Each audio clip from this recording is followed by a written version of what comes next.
Welcome to SpeakEasy Conversations 19 with Kimmy Wolf. What is going on, Doug?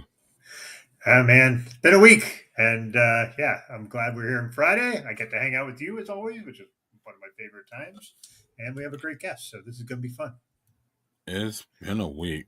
I'll spare y'all the details, but I'm not going to spare y'all these details, which is, Doug, you have this too? Yeah, baby.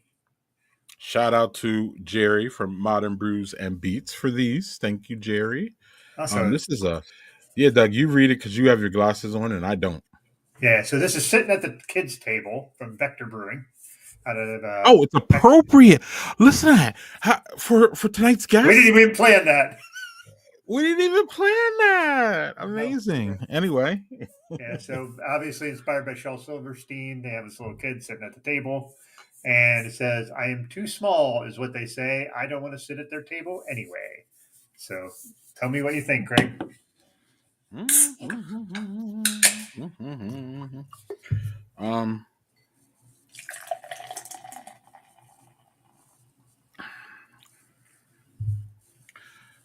is a light drinker. What is the ABV? Did you say it already? 2.8%. This is a low boy. It drinks like it too. It drinks like nothing. Whoa, and I'm spilling it everywhere. That's good. When was the last time I spilled the beer on this bitch? Let's see here. I don't know. It is made with a little bit of Texas wildflower honey, according to the can. I could taste a little bit of that sweetness, but yeah. There's something super drinkable. Yeah, there's a little weirdness going on with that taste. That's not, weirdness, or I'm sorry, not weirdness, uniqueness. Let's do that. Very easy drinker though. Very easy. I wasn't even trying to drink tonight, and I think I've already drank half of it. Yeah, it almost looks like juice, like it's that, like, you know what I mean, almost like apple juice. Yeah, there's a sweetness to this. I'm pretty sure it's a lager. No, it's a saison. Oh, wow! A table saison. Oh, a table saison. Okay, so that's the funkiness. Mm-hmm. There you go. Okay. I'm a little slow this week. But yeah, what's not going to be slow is us bringing up our guest, Doug. I apologize for any past guest news. We do have some things that we want to talk about, but we will put them aside. You mentioned real quick. I don't have a graphic, but no, it does deserve mentioning that our friend Sizzle and our friend Melanated Mueller. Can you say that? I always get Muellinated meadery. That's all right. It's Ren, our boy Ren. Y'all know him. He's our boy. They've established a cult, or I don't know, Doug. I'm so hazy this week. Do you know? We should basically it's like one of these things where they, like Sizzle Perry, who owned Crafted Culture Brewery, decided to make a location where a bunch of Black-owned breweries, meaderies, winery can all come together and be in one space. Yes, so, it's an incubator for that. It's an incubator for Black-owned spirits and different things like that. Yes. Okay, cool. I got it. Refresh. So anyway, Doug, without further ado, because I got a gazillion questions ready. I am pumped and ready for our guest. Would you like to give the introduction to our guest? Because I didn't know her until a couple minutes ago in the green room, and you've known her for some time, Yeah, we were and trying you to met sort her that at a out. place where you met her at a familiar place for us. Yep. So tonight our guest is Kimmy Wolf. She is sex education for parents, I believe, is her tag. Maybe I'm missing that wrong. But I met her at Dad 2.0, which, Greg, where you and I met. I met her before I met you at Dad 2.0. We were trying to sort out when that actually was, and I think it was a good 8 to 10 years ago that we met. And Mm-hmm. she was there. I think she was part of a panel with her father, if I remember correctly. And she's shaking her head yes in the background. Thankfully, I didn't get that wrong. But yeah, I'm super Um, excited. Go I, ahead. I have some notes to add about her. She's an author of a book called Talk with Her on adolescent sex and education, parent-child communication, and father-daughter relationships. She is a Harvard educator, strategist, and strategist. Nationally, she's been featured on places like the Wall Street Journal, NPR, Forbes, CNBC, and the Speakeasy conversation. Yeah, let's add it to the list. Yeah, we're gonna put ourselves with those people. Yes, we are. Yes, we are. So we are privileged to have her here, and I want to thank Doug for ultimately making this connection and thinking of Kimmy to bring her in. Because again, I didn't know her until today. But it was nice meeting her in the green room. And without further ado, I think we're ready, right, Doug? Yes, sir. Let's go. Welcome, Kimmy. Hi, good to be here. Hey, how are you doing? Great Good green to have room. you Great green room. Oh yeah, we're working on the snacks though. We're not. I know craft service, like it's Yeah, okay. It's okay, but it's but at service. least you didn't come with demands like M&Ms with no green and green M&Ms and Yeah, stuff like that. You or were really like really low maintenance, so it or really like helped us. imported candles from Paris. Yeah, no, none of that for me. Right. That was another life for me. So we always ask whatever you're drinking. What are you drinking? Well, tonight I am just drinking some filtered water. That's usually my drink of choice. Hmm. But it Yeah, is a healthy choice, right? it You is. know It's that. good for my skin. It keeps you youthful. Keeps your body Yeah. thriving.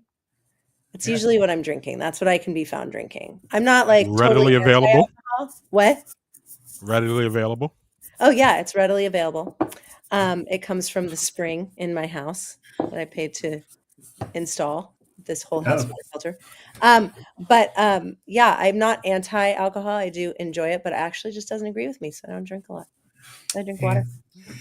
Yeah, to be fair, that's what happened with my wife when she hit perimenopause and all that stuff. Like all of a sudden, her like ability to like enjoy alcohol was like just no, like just really didn't do well with her. So interesting, but that's a whole other Our, perimenopause and menopause is a whole different conversation. We can get yes, over our bodies change at different times, and I've actually never been able to tolerate alcohol. Um, and neither can my dad. It was actually like my dad. I was like, oh, so this is normal. Great. He doesn't either. So we both drink a lot of water with a straw, typically. Well, that's good because it'll save you a lot of money and sometimes angst. But that's Yeah, another. I mean, we can put that on the side too. totally. But, works for some people, not for others. Uh, Yeah, for sure, for sure. Doug, I got first if you want, or you can have yeah. first, buddy, because this is Let her your rip. Let her rip, Greg. Go ahead. So one of so you let's start with let's see if I can do this here. Let's start with your book. And so I got some mixed messages on this book, so let's start with there.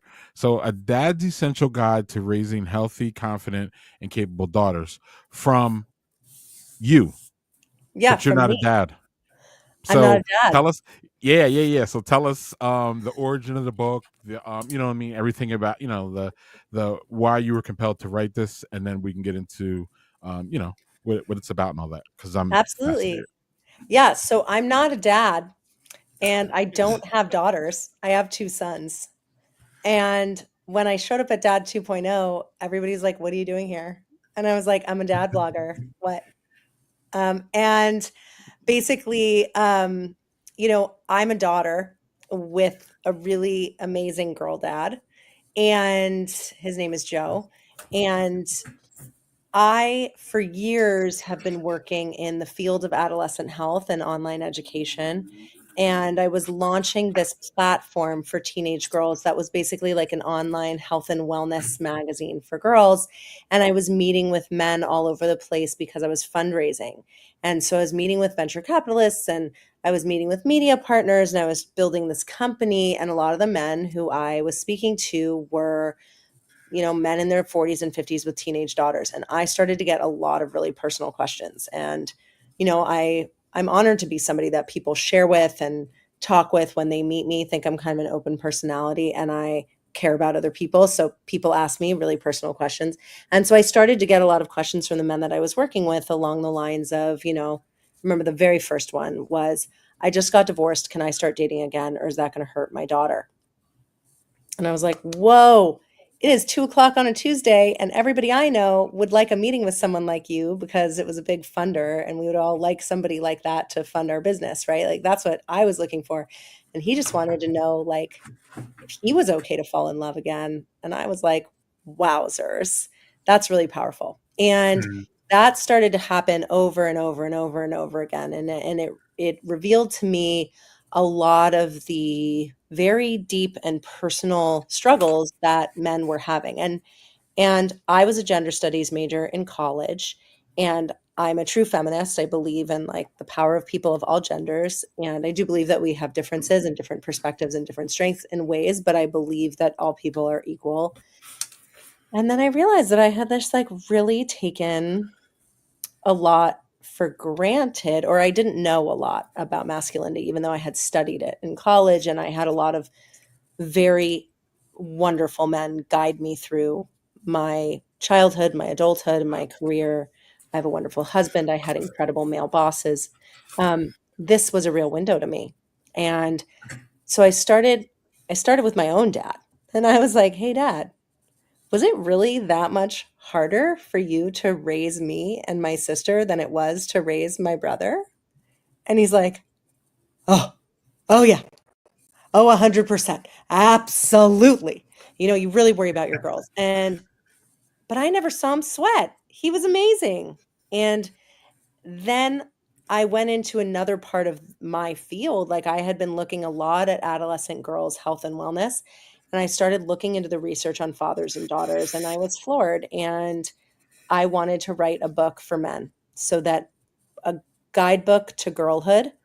I think there are a lot of reasons why, which I can elaborate on, but I think that there is a lot of opportunity for men and fathers of daughters.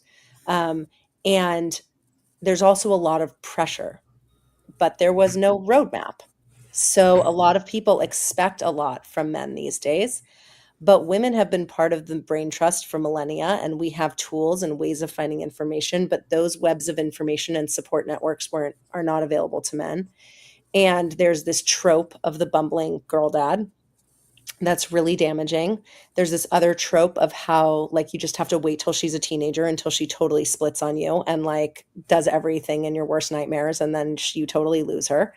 And I don't think those things are true, or nor do they have to be. So that's why I wrote Talk with Her. And people ask, why just for dads? Like, why not be more inclusive? And I'm like, well, most parenting books are geared towards moms, and a lot of men don't feel like there are resources geared towards them. And also moms will read anything. So people read this and they're like, wow, this isn't just for dads, this is for moms too. And I'm like, it is in fact. But there's a lot of dad focused stuff in it, but it's for all parents who care about their kids and want to strengthen their relationships with them. Yeah, that is. I remember you talking with your dad at Dad 2.0 about this, and just talking about the openness you both had talking to each other, and how I think it's interesting that he was like, "Oh, it was much harder for you and your parenting you and your sister versus raising your brother," and it's there were elements for all of our kids that were challenging for sure. So, like, also communication styles matter a lot in that. Like, one kid and I really just we didn't butt heads, we didn't fight. It's just I didn't understand. I just like I don't understand your thought processes and how you're communicating your needs, and it took me a long time to get to a point where I could like actually go, oh, okay, now I get it. But man, Mhm. that took a long time, and maybe I should have picked up your book. It would have been so much more helpful. It's only been out for a little while, but yes, yeah, it's a common theme. Okay, when you were saying that you saw the research and about men and fatherhood, and you said you were floored, what were you floored by? What was the? I think that's what. Maybe I misheard that, but What I was most floored by was that there's only, at the time, and it's changed a little bit, 1/6 of the information, 1/6 of the research on men that exists, like on fathers, that exists on mothers. So like the research is more mother heavy and less father heavy. So Mhm. fathers were absent from the research. I'm interested in gender differences in research, like in health research, like women are really underrepresented, but in parenting research, men are really underrepresented. That really floored me. But um, I think just, things that I actually knew, but I just liked seeing, you know, in writing and in the research were just like, when you have a father who is an authoritative, warm, loving, guiding presence in your home, when he is contributing, when he is showing care to his co-parent, when he is, not perfect, but present and trying, that is, that is tied to healthy body image, delayed sexual activity, stronger career opportunities, um, all sorts of things. People believe, when fathers help around the house and they see a man helping around the house, that has a big impact on how people see their future. Um, if for young women, it's like, oh, wait, so in my future, I don't have to just be in the house. I can have other opportunities. And that's aligned with some people's value set. It's not aligned with others, but it can make a big impact. And if they have that kind of father who's doing that, who's contributing in the household in a real way or trying or teaching them things, that can have a real impact on one's trajectory. Um, I also just, I'm a big advocate of communication and communication frameworks and active communication education. And I just think that it is so powerful to think about fathers teaching their kids, all of them, and especially girls, how to navigate male female power dynamics Mhm. and to expect love and care and respect and to learn how to have conversations and not feel hindered by their gender. My father was reflect his the way he reflected a lot of the research. He was way ahead of his time. He had no idea. And there were things I didn't learn about gender dynamics until I was much older, and I found myself, for instance, in some fundraising meetings, and I was like, "Wait a second, is this what people are talking about when they say that people talk down to women?" Like it hadn't been my experience, Mhm. because I carried myself in a way, or maybe it was what I was taught to notice or learn or put up with or navigate. I don't know, but those are the things that really stood out for me. So Mhm. I think Yeah, men absolutely. men have such a valuable role in their kids' lives. They really do. Yeah, absolutely. And as a boy dad, I can't relate to some of these things, but I do have so many friends that I've seen and we've had conversations about the father-daughter dynamic. So, my next question for you is so what are some of the unique challenges and opportunities in father-daughter communication, especially regarding those sensitive topics like sex and relationships. And I think that that's where part of the when Doug was talking about I just didn't know. Some of these are really it's really, really I've heard that it's really tough. Hey, it was tough for me to talk to my boys about it. It was a little bit easier, I felt. I Mhm. felt a little bit more natural because of, the genital connection for lack of a better word. Mhm, mhm, mhm, but mhm, mhm. but yeah, that kind of becomes a barrier. So what do you yeah, yeah, what do you think about my question? So here are the challenges. The challenges are that men have never been girls before, by and large. Mhm. That makes things harder. The other challenge is that all of this stereotypical BS about how daughters are really difficult for their dads and how it's only a matter of time until you totally lose them to media and friends and boyfriends and adult life. And this trope, as I mentioned, of this bumbling girl dad who's embarrassing doesn't know what he's talking about, and is completely out of touch. And, you know, those are the big challenges. And when girls start to hit puberty, when, in early puberty, and when they start to develop and have secondary sexual characteristics, there's fewer cuddles, there's more side hugs. They do get embarrassed. And, fathers, I have found in my own conversations and research I did for my book, are at once like really sad about that separation they feel, and unclear on how they should proceed, because they want to be respectful of their daughter's space, and they don't want to be overbearing, and they don't want to like overstep a boundary. But there are ways to stay connected in that time, but a lot of men feel like, okay, well, my time's up. Those are the big challenges. The opportunities are to override those stereotypes and to really stay in the game with your daughter, even if all it is yes, Gil, I hear you. Even if it's just to say, look, honey, like, I'm here for you, whatever you need, like whatever you want, whatever you need, I've always got you. And I know there might be some things that you might want to talk about with your mother and not me or your other female caregivers or your aunt or, whoever is in the family system.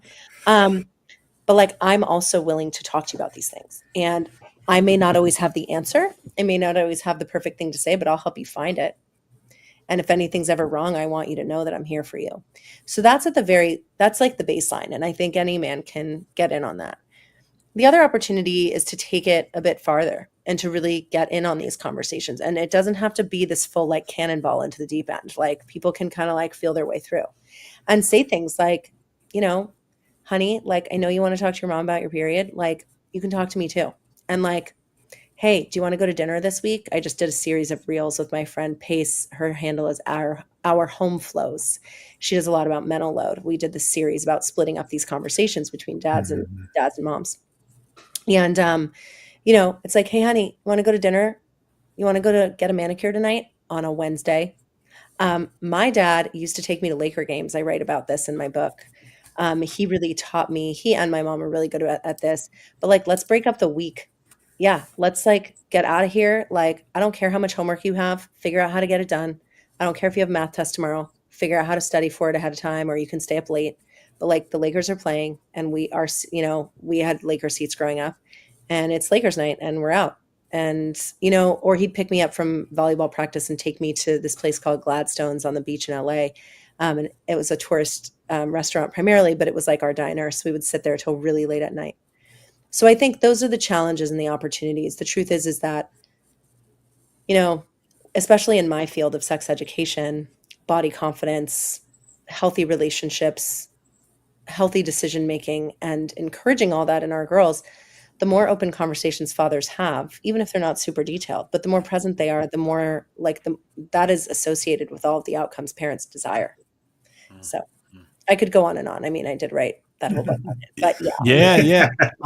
Doug, if you don't mind, let me jump on my follow up here, because she actually answered most of it. But what advice would you give for parents who feel uncomfortable or ill equipped to have these conversations, and you kind of already winning it? So I'm giving you an opportunity to go even further if you'd like. Yeah, I mean, this is a big gray area, and that's okay. The main thing is that you don't shut down communication.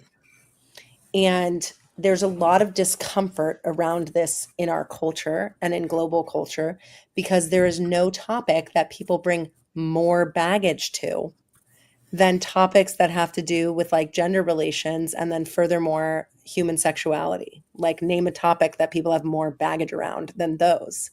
They are at the top of the heap. And so people really need to, I think, focus on like, what is the goal? The goal is you want your kid to talk to you about everything, especially in the dark times, because when you are a parent, your goal is to keep them safe. And part of keeping them safe is being the person that they call. So just keep focused on this, keeping the communication open. And so for people who are super uncomfortable or feel ill-equipped, starting with that statement that I made. I may not always have the answers, but I want to talk to you about this. You deserve to have a parent who will talk to you about these things. I want to be that parent, even though I don't always feel totally prepared. And I want you to know that I'm here and I'm trying. And then, as far as being ill equipped for these conversations, you can pick up my book. I have briefs on 19 key topics that people can read. But, people can just, they can look up these topics and they can, my book is written like a business book. There's briefs. I worked for a lot of men. I know how, men generally like, it's all bullet points. Prepare for a meeting. Like, what would you do if you're preparing for a meeting on a topic? And it's the same thing. So I just break it down. You don't have to be perfect. You just have to be present. You have to be consistent. Love it. Love it, Doug. What's going on, Doug? Yeah, so there's a lot to cover. So again, this is a rife, I think what was great with my wife and I that we early on, I mean, we got together. My kids were still pretty young, and hers were fairly young too. And we just said we're going to basically be pretty open about sex at an age appropriate level, so. And we had to determine that, and we did. And I think we navigated to the point that our kids, none of them are afraid to talk about sex, questions they have, anything. And that was uncomfortable for sure, in some ways, for sure. But the thing is there's no besides your book, there's not here's your step one, do this, because every kid's different. I mean, we're not even going into the ideas of neurodivergency, and there's a million different pockets to that change how you talk. That was actually the big difficult hurdle for one of my kids, was they're very clearly neurodivergent, and I am largely neurotypical, so my communication styles and their communication styles like a meandering road. So it took me a while to figure that out. So yeah, but what do you so communication is part of it, and how do you determine what age appropriateness is for your conversation with your kid? Is it based on the child, or do you have some clear benchmarks that you need to hit? How does that work in your research? So I have a guide about this, actually. If people comment teen on my Instagram posts or guide on my Instagram posts, I actually have this. Now, this takes place on a continuum. And what I always say is, I'm like, look, I can tell you what to say, but you know your kid. Now, you have to know your kid, and you have to know if there's a conversation that your kid is ready for that you might not be ready for. So you have to be ready for the conversation that your kid is ready for. And so, yeah, I mean, there's different ways to talk about this at different times. And, I was just talking about this with a friend of mine. We have friends who are raising kids in New York. They have a lot of international friends. They are traveling a lot. We're growing up also in an international city. My kids are in Houston. But, there are different things, right? There's a lot more older siblings around some kids. There's a lot of more media around for some kids, even billboards and stuff. So, when it comes to what is sex, I had a friend call me here in Texas, and she's like, my kid asked me what sex is, but I don't know if it's because his friend said something, or he just read my license. This says sex on your license, right? So what you want to do is you want to just start small and go slow and check for understanding. My kid was like, but where did I come from? And I'm like, honey, we can't talk about that at dinner table with friends, later, blah, blah. I fell into this freaking trap just like everybody else. And all my son wanted to know was if he came from the dentist office. That's what he was wondering, not what part of your body did I come out of? Was I made? He was just like, did I come out at the dentist office? Doctor, did my dentist bring me to the world?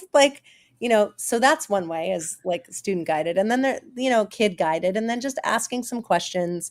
You have to know your kid. There are some guidelines, some ways to explain this, to younger kids who are asking, for instance, about sex. sometimes it's enough to just say, look, bodies fit together like puzzle pieces. And that way, like a sperm can reach an egg and people can get pregnant. And sometimes that's enough. And then they might want to ask more questions. The important thing is that you do want to make sure that you are talking about it before they're potentially getting it from other people. That's the real key. The biggest risk is that you're the parent who tells your kid a little more than other parents are going to tell them, but like, so sue you. You'd much rather have your kid like know what's true rather than like being on the schoolyard listening to people or not having a sense of the boundaries of that conversation. So it's a long drawn out answer, but it happens on a continuum. People need to know their own kid. There are some guidelines. People can look them up or they can get my guide. And you think about it like as kids get older. But again, that goal is that they understand that it's de-escalated, it's desensitized a little bit. They're like, this is a like area of personal health and this is how life works. And we talk about this. And if you and I talk about this at home, we're not going to talk about it with other people because we let their parents talk about that with them. That's how we handle with little kids. Yeah. So I could go on, but I stopped myself. I don't know. So I think you touched on it a little bit more, but I'm going to open it up and let you go in a little bit harder. What are some of the general strategies for fostering open and honest communication between parents and adolescents? Because this is really the part, I think this is where a lot of parents, quote unquote, lose their kids. Yeah. Those connections aren't made. And then that hard teenage, I know better than them thing comes in, and sometimes they do. So it's interesting. So how do you handle this one? All right. Nobody can argue with safety. So I always tell kids, like when I talked to a whole bunch of teenagers this week, like hundreds of teenagers I spoke to this week. And I said, look, your parents are the people who are going to keep you safe. Your parents are your caregivers, like your parent or parent figures. Who are those people? They need to keep you safe. When you have a conversation, you say, I have something related to my personal safety I'd like to discuss with you. Would you be open to talking about it with me? And for parents, I say the same thing. It is my job to keep you safe. Sometimes conversations may seem awkward. They may seem uncomfortable. I want us to talk about everything, even if it feels a little uncomfortable. That's fine with me. I just want to make sure you know that you can always talk to me. Now, there are a few reasons why teenagers, especially tweens and teens, won't talk to their parents. First, they don't know if they're normal or if something's really wrong. Second, they don't want to disappoint you. And third, they don't want to get in trouble. So as a parent, you have to be overtly clear, like, very, very clear about what you expect like what they can expect from you. And yeah, I mean, there are times where parents are like, look, like we don't drink and drive in this house. Like we don't do that. It's less of a problem now because kids are Ubering around depending on where they live, if they're living in And kids drink a lot less now too. But yeah. And, so it's like, we don't do certain things. Like we don't do this, we don't do this, we don't do this. However, if you ever were to make a decision or you were in trouble and you wanted to talk to me about it, there is nothing you could do that would so disappoint me that I wouldn't want to help you through a really difficult situation. And I want you to talk to me. I have this, I've talked about this on social a lot. Like if you want to tell your kids to wait to have sex until they're married, like all good. There's a lot of parents these days who are like asking me that question. You want to tell them that? That's fine. What you also need to tell them is like, should you decide to make a different decision, I want to be there. I want to know so that I can help you. That's a lot about parents getting out of their own way too. Parents have to decide like what's more important, their own belief system or their ability to have open communication with their kid who might not share their belief system or share their decision-making like style. And it's just that warmth, like, there's so many, I write about dozens of communication strategies. I have a huge list in my book, but it's really that consistency, sticking with it, dealing with the eye rolls, not taking it personally, letting them shut you down, going back for more, talking to them even when they don't want to talk to you, when you don't get an answer, when they talk to you like you're an idiot, like you just keep going? And you talk to them until they come and they talk to you.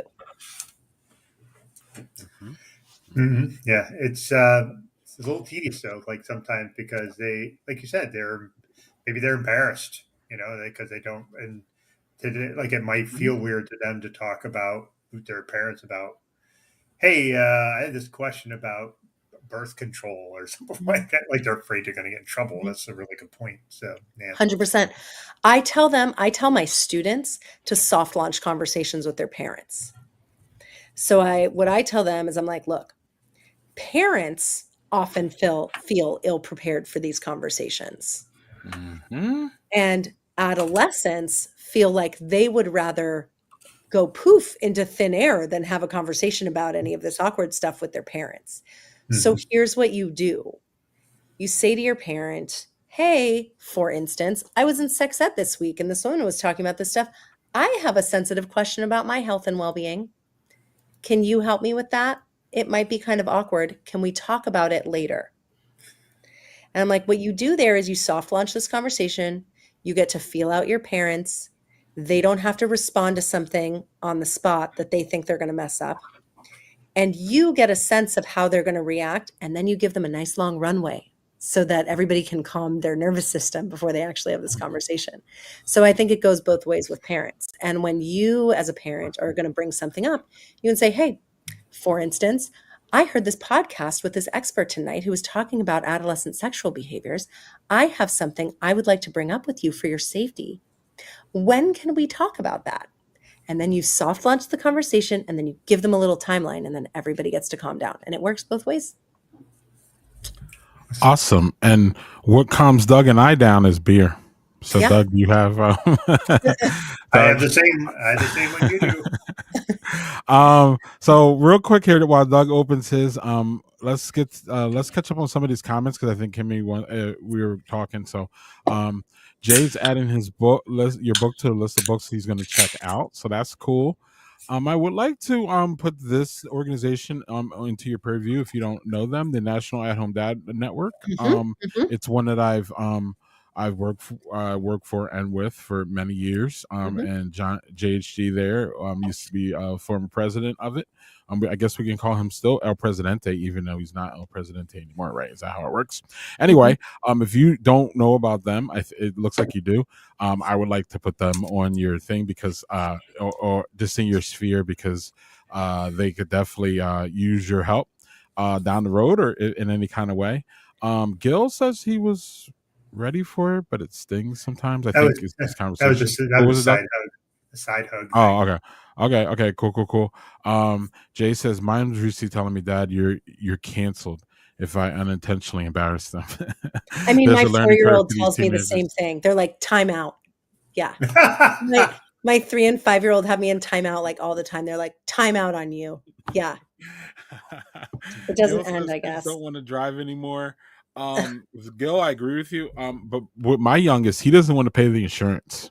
So he's actually dipping. My youngest is dipping out of driving now and is going to get taxied around by everybody because he doesn't want to pay for the insurance. So he's really focused on school and he doesn't want to take a job that's going to take away from his schooling to pay for insurance that he really doesn't even drive much. So it's kind of wild. Are you seeing this, Kimmy? With kids' reluctance to drive or because remember when we were young, or at least I wanted to drive immediately. I needed to get out of my house. I needed the freedom. I needed all of that. I needed away from y'all, and y'all I'll leave open. I don't get there, but yeah. No, I was a slow to drive person, so I don't know. I think we've always been around. People are like, don't you want your license? I'm like, whatever. I think I got it. Like I was a December birthday. I think I got it in March, but yeah. Gotcha. So Zach approaches it in a funny way, which that's basically what I do. I kind of approach it in a humorous way, but then there's times where I have to say, hey, I'm completely serious here, and this is what we're going to talk about. So you want to? Doug and I will talk about our beers in a second, but do you want to talk about how humor plays into all of this? Yeah.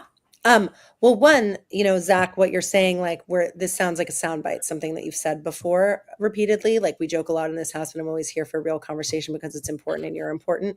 That kind of thing, like that kind of tagline is really important. So when we talk to adolescents, especially kids and adolescents, um, we talk to them until we become the voice in their head, right? Like we talk to them, they will remember those things. And, I know like a family member of mine, his is like, we always put in 100% effort. Like, I don't care about the results. Like, it's 100% effort. And, my dad has some taglines. Like, for me, he was like, you're beautiful, but like, you're more beautiful inside.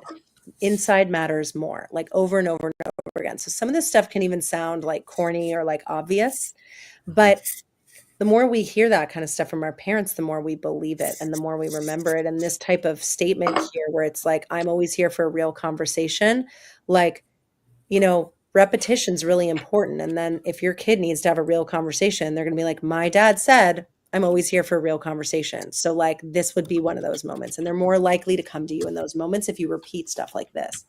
Now, humor is difficult. You really have to know your kid because humor can go really sideways. So, I think this is also because, and this goes as far as my book is concerned, but it's for all kids and their parents, regardless of gender. Like, if you use humor in the wrong way, you can really shut stuff down.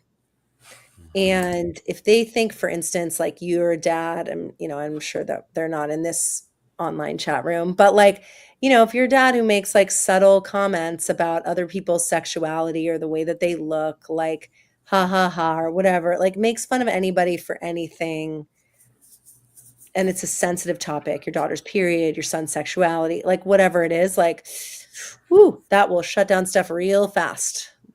Like some kids can take the humor, but others, it can really go sideways. So I like humor.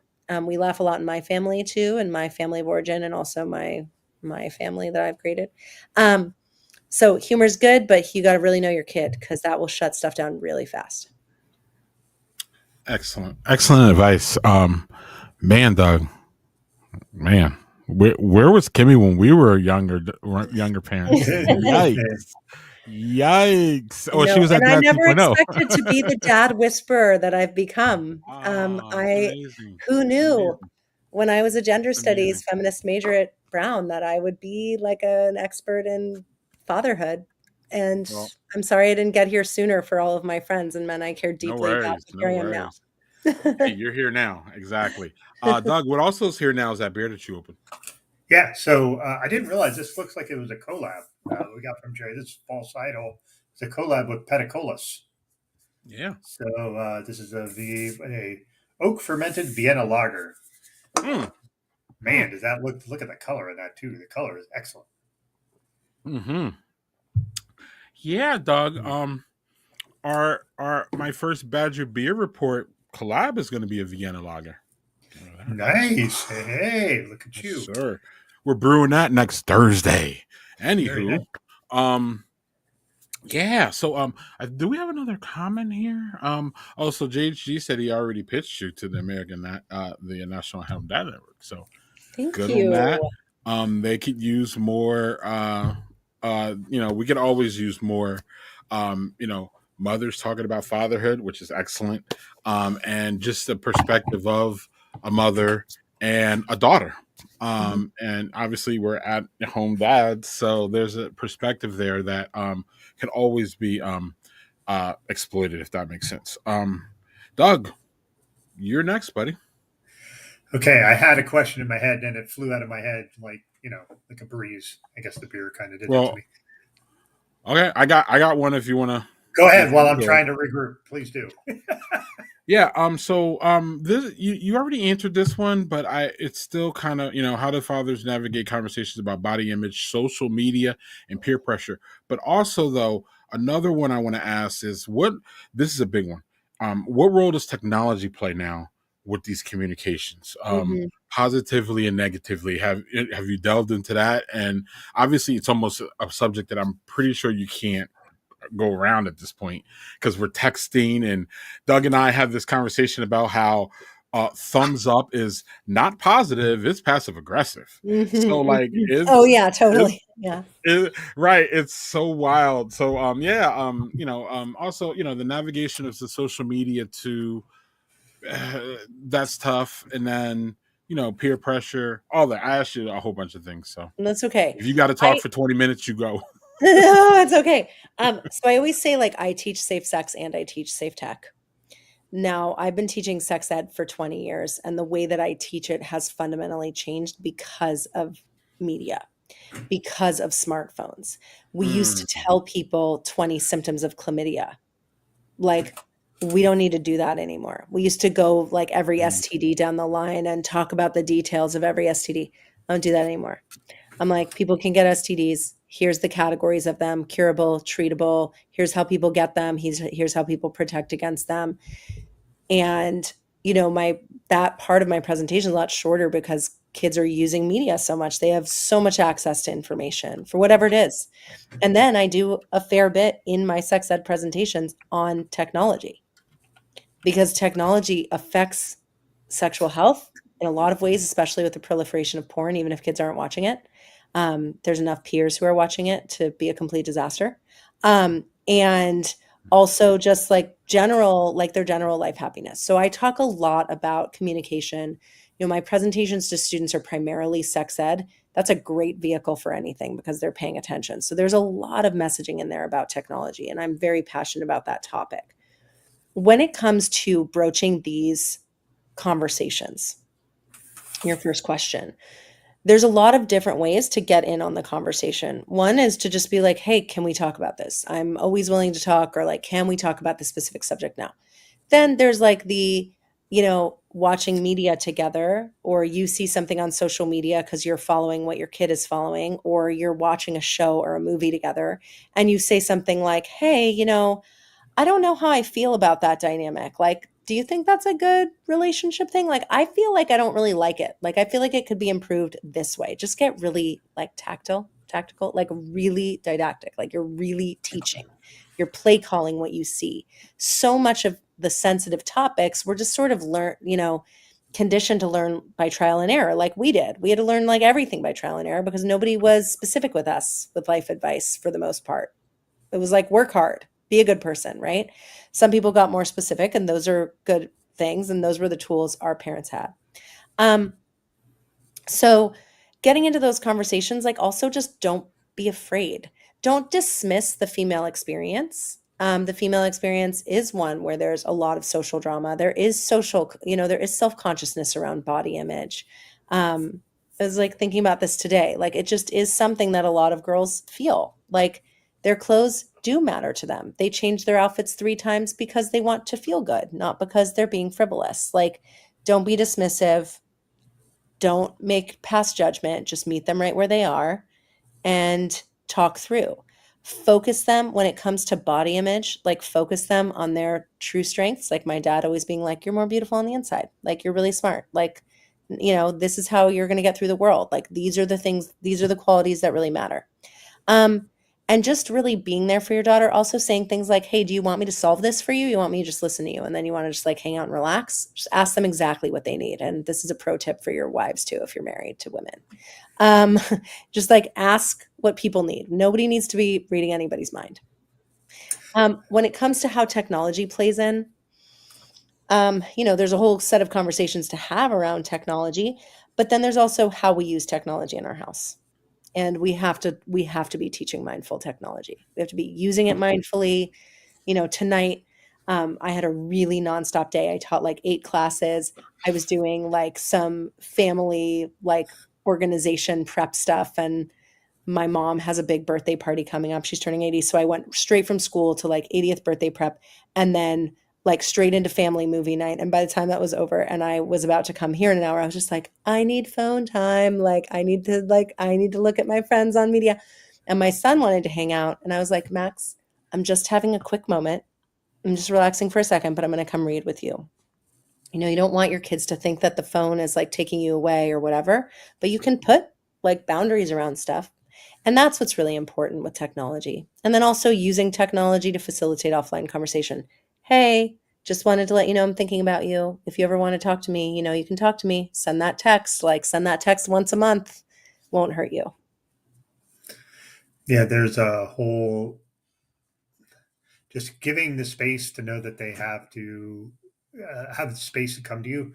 And this has been funny is like I have some kids who are very good at communication and others who are not. Hmm. Not with technology, they're not good.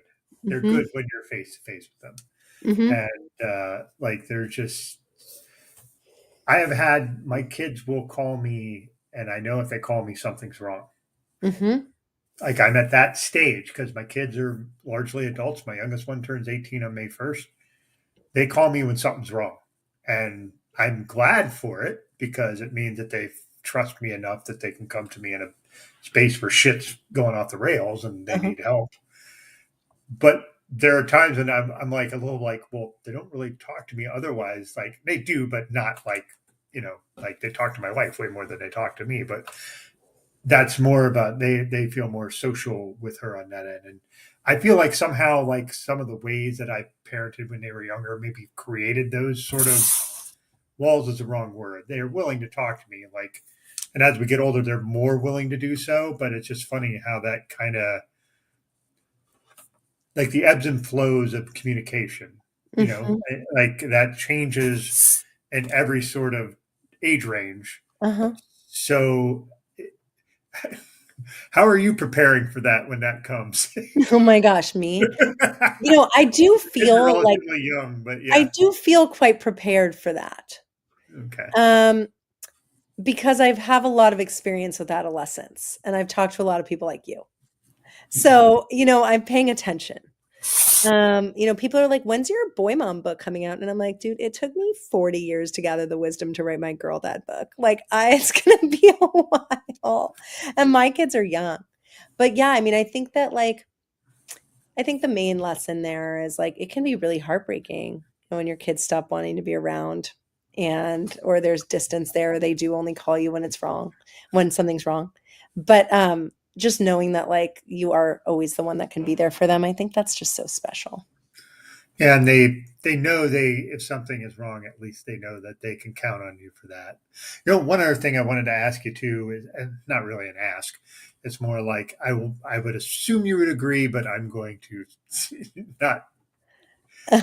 So, like, let's say you're parenting and you raise your voice at the wrong time, or you say the wrong thing, or you maybe gave some advice that in hindsight you're like, "Boy, that was dumb." Mhm. And I am a person that's extraordinarily hard on myself when I make mistakes with my kids because I feel just like I like get really angry with myself, and my wife's like, "Will you stop doing that? That's not helping." And I'm like, "Yeah, you're right." Uh-huh. How do so? Are you in agreement that if you make a mistake, you should just go to your kids and you should own that and be straight up like, hey, I messed this up. I know I did, and I will do better, and I apologize. Yeah, so I am also finding my way through this, and part of my problem is that I'm an online parenting expert. So I am inundated with a lot of this like gentle parenting stuff that I think that's given a lot of people a lot of anxiety, myself included. And I Mhm. think we're on like the backswing on that where people are trying to figure out the other way, which is this, how to be an authoritative parent. So certainly like this like because I said so stuff is like we know that doesn't work. It doesn't really help anyone. It's frustrating for everybody. But also like constantly apologizing to your kid every time you like don't handle everything in a calm voice when, like, look, like it's okay for them to get some negative feedback if they're crossing a line and I think, it doesn't have to be all the time. I think apologizing to our kids, owning stuff, showing them how we think through things, but not overthinking it. Like I don't think that's necessarily going to help them. Like when parents get a little like fiery, like it's usually because of something. So, you don't want to you know, obviously, like, I think screaming at our kids, getting personal, like, when people are, like, insulting their children and stuff, like, that's obviously, like, a no-fly zone for me. But, like, raising your Yeah, voice sometimes, like, I don't know. I think there's been a lot of this gentle parenting stuff that's given people a lot of anxiety, a little too much. And so there's a way through that's just, like, how do you be a structured, like, authoritative parent who's warm and also guiding. You don't have to be perfect. You just have to be present. You don't have to apologize all the time. Apologize when you think it really matters. What's the lesson? We don't want, there's also a lot of over analyzing of kids' emotions and like there's certain cartoons and stuff. Honestly, I don't watch them. I don't let my kids watch because they're all about emotional regulation. And I personally, as someone with a psychology background, think it's like a little too much. Like every episode is about like, here's my big feeling and here's how I'm going to overanalyze it. Like sometimes we just have to have our feelings and move through them. Maybe that's an unpopular opinion. I'm kind of like straight down the line. I'm like a little of this and a little of that. Yeah, I'm going to give myself credit here. I think this is an area that I excel in actually, which is this balance between, no, you're not going to do that. And also acknowledging my faults as a parent, when I need to. But, there's many times where they think that I messed up and I didn't. And I know I didn't. So I'm not going to be saying sorry. And I'm not even going to act like you even deserve one. Sorry. Like, so it's not easy though, because there's a lot of self-doubt that comes in with that. But you just have to be strong in your convictions. And for me, this is how I dealt with it. I'm not talking about Doug or anybody else. I deal with it in a matter of, is this the right way? Yes. Okay. So then there's no excuse there's no reason for me to say sorry. Now, there was a time recently within 2 weeks where I basically came upstairs and I was talking to them in a brash manner about how I didn't appreciate, or I thought that they could do a little bit more research in what was going on with them. It was like a thing with their car. So the oldest one pretty much broke down and was like, I really don't like that you said that I'm feeling that you said that I didn't do enough, or I didn't do what was the best that I could, and I did, and I'm just a little bit upset about that. So I immediately apologized, and I immediately apologized, not one of those goofy ass, well, I'm sorry you're upset. No, I apologized because I apologized, and I said, I'm sorry that I communicated in a way that made you feel that way. That was not my intention. And then he looked at me, and then we just had a good moment, and I could just see like everything drop from him. And we just went back to, I was like, listen, I'm not here to assail you or to rip you down. I'm here to build you up. And if those words were not towards that and you didn't take them that way, that is on me. That is not on you. And so then there are times where I can, I think it's really more about reading their body language. I've always been good about reading their body language, and I can just tell when sometimes it hits, and I can tell sometimes when it's just completely off. And so those are that. And another thing, Kimmy, that I've learned is, especially recently, is vulnerability. My son, my oldest, loves to see my vulnerability. And the reason I say that is because there's times where, especially recently, where I've been like, I've been having health troubles and all that. And I just have these conversations with them about that. And I just tell them that I'm not feeling great. I feel really bad. Some things I won't even say here. I'll just say to my family, and I can just see him smile. And the smile isn't that he's enjoying my misery. The smile is that he is, I wouldn't say enjoying, but he's relating to the vulnerability, and he's relating to the emotion, and he's almost, I don't know if happy is the word, to see me be vulnerable, because that's how he sometimes is himself. So like, I think vulnerability and letting your kids see you in your downtime and not running into a room like I used to when they were younger, but now they are. So I don't know. My question is going to be, I don't know how this works with adolescents, but I do know that it works with early adulthood. The fact that they want to see the human in you. They don't want to see a robot. They don't want to see, some unattainable unachievable emotion. They want to see real life. And when they see that out of a parent, to me, it's almost a game changer. Hmm. Yeah. I mean, absolutely. I think one of the main things is tone. And I think that when you center yourself and talk to your kids the same way that you would talk to your spouse or you would talk to your friends, like warm, friendly, like balanced, equal, I think tone is really important. That goes forever a long way. I mean, I am very conscious of that in all my conversations with my kids and also with the teenagers that I talk to. And I think that Or the when wrong way. you Or the what? wrong way. Or tone could go the wrong way. And that's where I made my mistake and I had to apologize. You know what I mean? Right. The tone could go a long way, good and bad. Sorry. Whoa. Zach says, "Whoa, who says I'm warm and friendly to my friends?" um, yeah, like, here's the thing. Like, I think just, um, if you wouldn't make a left turn for your friends, maybe take a second, different tact. But, it's like when I teach sex ed, people are like, my tone is so even. I'm just giving them advice in the same tone. I'm teaching in the same tone that I'm talking to you in.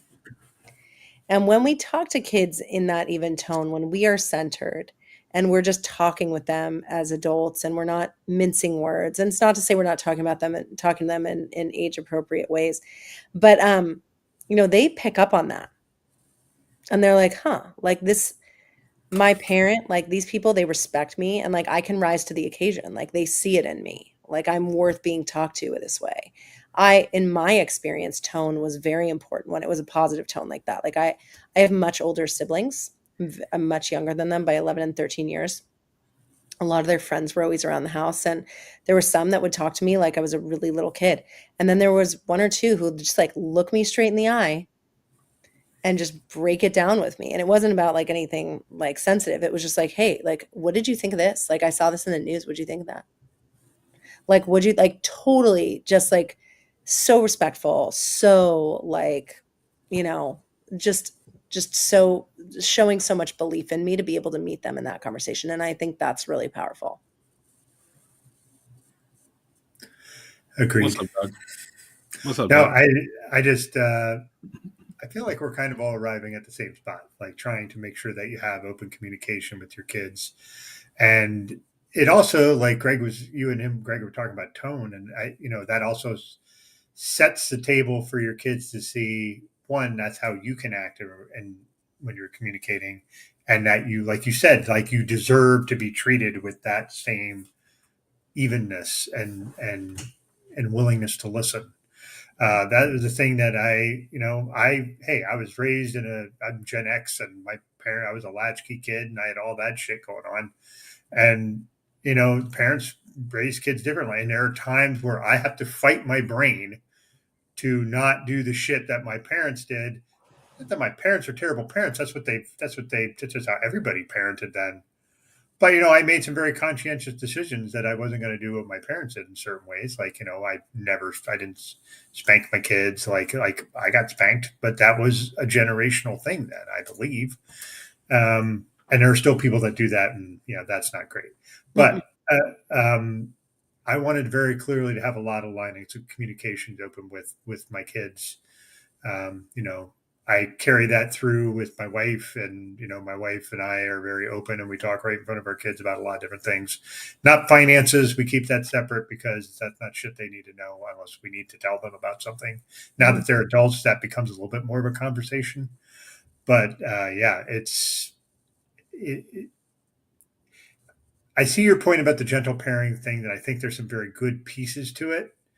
I think letting the kids run the asylum is a bit not what you want, but having them be able to communicate their needs and what they're thinking and how they're feeling, and allowing space for that, I think that's where the gentle parenting is right. Right, absolutely. And when I talk to my teenagers, like what I tell them is I'm like, look, like I can talk to you guys about the birds and the bees all day long. I can talk about like really sensitive stuff. I can break down the facts. I can talk about what sex is. I can tell you like how this works from like a safety perspective and what people need to know. And I can talk about STDs and protective methods all day long.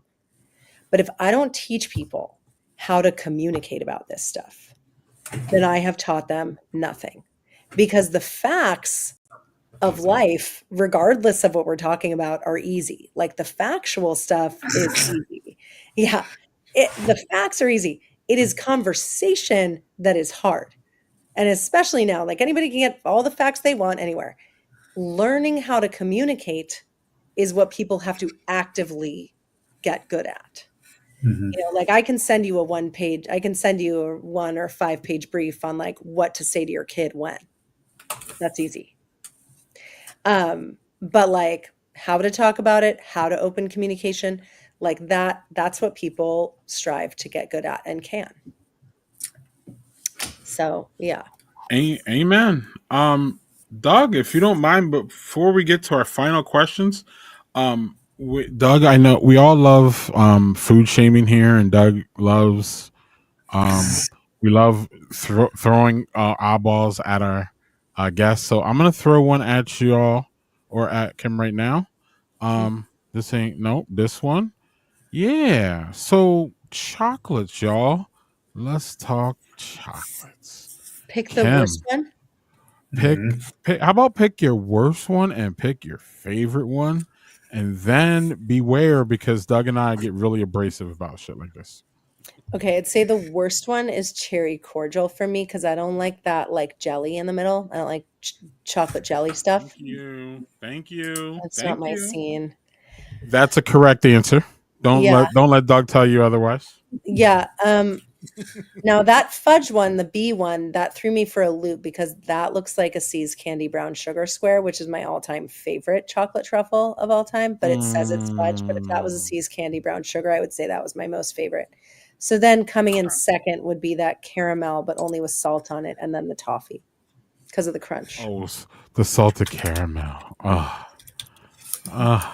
Doug, I'm reluctantly giving you the second chance here. Okay. The worst is the coconut delight, the F, because the texture of coconut is awful to me. The flavor is not terrible, but the texture is just terrible. I really dislike that a lot. And I'm with you on I'm with you on the caramel chocolate. I love caramel chocolate. I love it. It's a good combo. Uh, Aldi's makes these little squares that are a little chocolate with caramels in them that are salted, like Kimmy was saying about with the salted. Yes, I'm all in on that. And I will say I'm not a fan of cherry cordials, but I don't mind them. So it's not like I'm like, I go searching for them if I have them. It's not the worst. Hmm, Mm. it's questionable. Oh, yeah, cherry cordial has to go. Yeah. Yeah, the coconut. Mm-hmm. Mm-hmm. Uh, wait. So wait. What's that? Wait, peanut butter. Yeah. Peanut butter. Peanut butter is that's just the easy one to take. Um, I do Doug, you not like like a German chocolate. No, because that has coconut on it, and I don't want it. German chocolate cake is brown? topped with coconut and chocolate. So, ugh. There's a chocolate. So I don't drink really, and I also don't drink caffeine. And so for when I'm doing like days and days of presentation, sometimes I'll have this very specific dark chocolate. And it is a dark chocolate that's like the perfect dark, and it has gourmet pop rocks in it. And it Pop makes me rocks. so happy. I think it's like one of the best Mm, chocolate bars out there. I'm currently forgetting who makes it, even though I had some today. But it's Hmm. kind of like I can look it up and mm. get back to people. My favorite. So yeah, y'all. I mean, we all agree here, which is generally not fun on the show when we agree. But yeah, the cherry cordial and the coconut. I want to like coconut more, but in those heavy doses, I just can't do it. And Oh, I then love it. A is A is it. A is the answer. A is the best one. Especially like salted, but I need milk. So Kimmy, I'm hearing you're saying dark chocolate with the caramel, right? I need the milk chocolate with the Mhm. caramel. Dark So chocolate's healthier for you, so you can like it's healthy for you, so you yeah, can eat more of it. and it's more bitter too. I think Yeah, that bitter gives that contrast with the caramel, with the sweetness of the caramel. So I agree. yeah. Mhm. That We're milk not gonna. chocolate has more sugar in it too, so it's like a little bit Mm, sweeter. So I'm less with that. No, I can't even do that, Rod. For the most part, I can't. My husband is a Uh, connoisseur of peanut butter cups. oh, We have a Connoisseur. Does he make his own? He yeah. does not, but he Okay. one of the first Eats things, them one of all. the first like acts of love, one of the first things I did to really impress him was we met on the East Coast, and when I went home to the West Coast, I went to every Los Angeles candy shop and got him peanut butter cups from all of these different gourmet candy shops Oh, in look at LA so that that. he could try them all. And Oh, his favorite still kinds of stands, which was See's Candy, which is available now nationally. Oh. nice, nice. All Mhm. right, all right. Doug, we have any more candy questions before I get to I guess we get to our final Mhm. questions for Kimmy. Nope, nope, nope. Mhm. So Kimmy, I have this question. What are you currently working on? What's going on, and what are your future plans in this area? Because you've already extensively, hit us with a whole bunch of information. So what's Oh going my on? gosh. Well, I'm working on a bunch of things, but most immediately, I am working on launching my online courses. So I speak to a lot of parent groups in person at conferences, and yes, I have spoken in during COVID time, which like counts or doesn't count at the At Home Dad Network. So I would love to come back in Oh, person. I saw you in the comments. oh, Um, so I have been, I've been speaking for a long time, and the sex ed stuff is really awesome, and a lot of people need it. So I am launching a suite of online courses for parents very shortly. And so that is what I am about to launch so that, people, I speak at elite private schools. I speak at elite private schools, and those communities get to see me and they get to have me to themselves. And, mhm. there's a birds and a bees season. I don't know if anybody knew that. Sex ed is generally in spring. And so my springs are really busy, but then the rest of the year, I'm going to be doing a lot of private parent coaching more than I have been, and then also launching these courses. So that's where I'm deep in right now, doing those and putting everything I've worked so hard to create. But, I've worked so hard, but it's also so easy for me because I just love teaching this so much. So it's going to be online so people can access Well, it. please reach out to us when that launches so we can scream and holler about it here, please. I will. I will. I will. And if you're, please follow me on Instagram. It's at Sex Education for Parents if you are watching, and I will be talking about those launches when they are live, so people can grab them, tell their friends. Excellent. I didn't hear a book. I don't know books. Because books I are am working on a books are a couple. pain in the ass, aren't they? Let's just keep it clean. I've never wrote one, but Doug and I, we've had enough friends who, we've heard enough. Yeah, I'm not. So I have the next book I'm working on is actually a novel. It's a beach read that draws on my own personal adolescent experience. Um, and my personal story a little bit growing up in Los Angeles. That's what I'm working on a little bit, but I'm mostly working on these online courses. But once those online courses launch, then I'm going to start working on this beach read. Excellent. Doug, what's going on? Nothing. I just, you know, like I said, Kimmy, you and I have known each other for a long time, but it would be. I'm glad we finally got to do this to have you on to talk about this. And it's one of those things, man. I really have to ask her to come on. And we've been doing this show for 5 years, and for some reason, I was just like, why have I never done this? Well, also, people, you pick up on where people are, and I've been, a lot more out there. I was kind of like doing stuff like in my own little workshop, so to speak, for several years, and I had two little babies and stuff, and I've been kind of out and about. So this is the perfect time, and I really am so happy that you called me about this. It's awesome. I'll do this. I'll come Yeah, back anytime. Every day is Mother's Day on this on this broadcast. that's true. So yeah, right before we came on, y'all, I asked Doug and I asked Kimmy to come on and be one of the mothers for our Mother's Day special that y'all remember. So hopefully we can work that out. Schedule wise, of course. But it sounds like Kimmy's in, so that's great. Doug, unless you have any more questions, I still have another. I could literally go. Well, This, we got that one too. yeah. I Zach could go lives in another. LA, so he's asking. Oh, she Wait, just dropped. yeah, fully dropped, totally. Did want to answer the Okay. question. Yeah. I wanted to ask her this, Doug. I wanted to ask her what's one of the biggest misconceptions people have about adolescence. and I don't know. We'll give her a chance to come back. Until then, Doug, do you want to talk about? I don't think we have one for a while, but you can talk about what you did on Tuesday. Oh, here comes Kimmy. Cool. Yeah. Happened Oh, and there? I just I don't know what okay. happened Go there. ahead. I'm so sorry. I am from Pacific Palisades, California, which just went through the fire, unfortunately, and it's very sad. But we're okay. We did lose a family home, but we're moving them forward. But that's where I'm from. Okay. And now my family lives in Venice Beach, and they're thrilled. So Nice. And Yeah, Zach's claiming. Zach says it's his fault what happened. So I was like, we'll take Zach's that. talking. I'm out of here. We'll take that, Kimmy. We'll take that. Sorry, I have no idea. Yeah. I just touched my mouse pad and I disappeared. Oof. I was like, "Where'd you You're go?" like, ooh. I have no idea. Oof. There wasn't even like a forward button or a backward button or anything. Yeah, Doug, did you have something before I have my last one here? No, go ahead with the last question, please.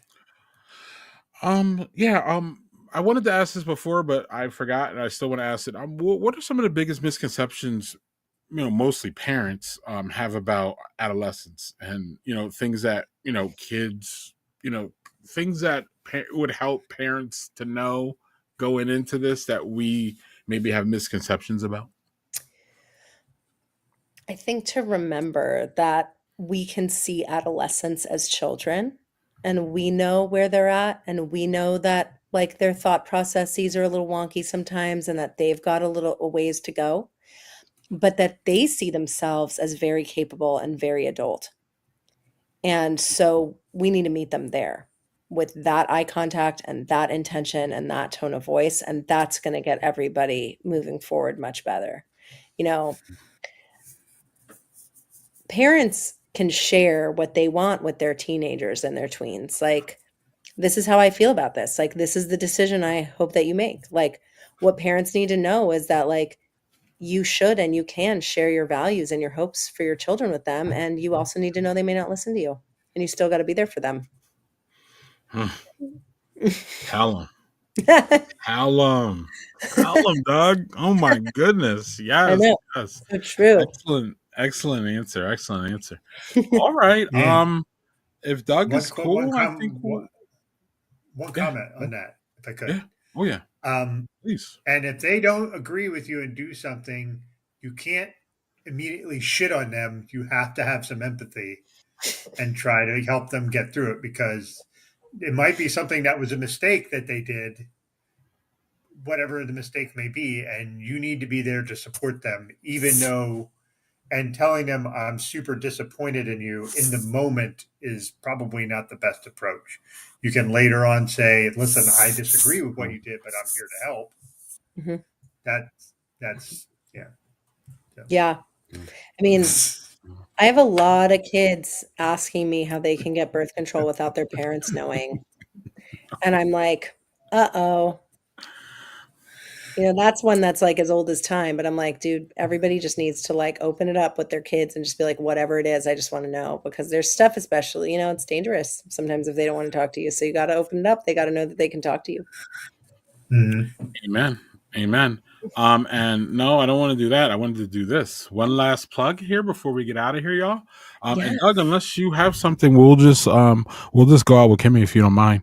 Yeah. But one last plug about this, where people can find it, and then tell us where we can potentially where we can find you online, and where the new teachings are going to be, and all that, please. Okay. So my website is kimberlywolf.com, no E, and you can sign up for my newsletter, and you'll sign up for my list, and then you'll be the first to know and get family and friends discounts on my courses when they come out.